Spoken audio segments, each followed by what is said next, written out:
In this video, I'm going to show you how to create divider in Notion. So in here, after successfully accessing the homepage of your Notion account, what we're going to do is we're going to simply navigate on the page wherein we would like to add a divider into. So let's say for this video, we'll be utilizing template in here. So once you click this will then open the interface wherein you can start adding context and details to the page. So to add a divider, there are two ways. First is to use it or add it as a block.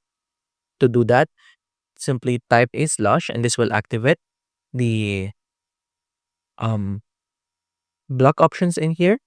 Then we simply search for divider.